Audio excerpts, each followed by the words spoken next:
నాకెందుకని. అప్పుడు ఇది ఆ రోజు మార్నింగ్ డివోషన్ అనమాట అది.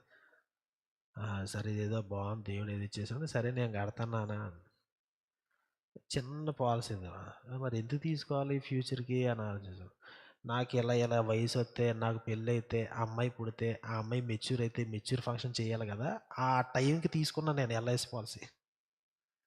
ఆ టయానికి పెళ్ళి అవ్వలేదు, అమ్మాయి పుట్టలేదు. ఏంటి ఇంకో 4-5 సంవత్సరాలకి అది మెచ్యూర్ అయిపోద్ది, కానీ మెచ్యూర్ అవడానికి అమ్మాయి లేదు. ఏమవుతుంది అది, ఎందుకు ఇవన్నీ తర్వాత ఏంటి ఆ సిద్ధపాటు నేను ఎందుకు తీసుకున్నాను, ఎందుకు ఈ 1000 రూపాయలు నేను ప్రతి సంవత్సరం దాయాలి. ఒకేలా అయితే సో అక్కడి నుంచి ఇప్పుడు ఇంకా మనం మెచ్యూరిటీకి రావచ్చు. కానీ నేను అనేది ఏంటంటే, మనము ఇప్పుడు నాకు ఆ పాఠాలు ఎందుకు గుర్తున్నాయంటే వెంటనే దాన్ని నేను అమల్లోకి తీసుకొచ్చాను.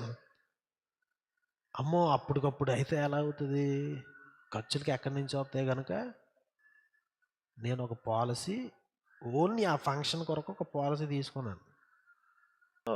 ఆ యుద్ధం రాకపోవచ్చు, ఇంకో యుద్ధం వస్తుంది, ఇంకో యుద్ధం వస్తుంది. ఆ రోజుల్లో గొప్ప అనుకున్నంత అమౌంట్ ఇప్పుడు అది ఏమీ కాదు.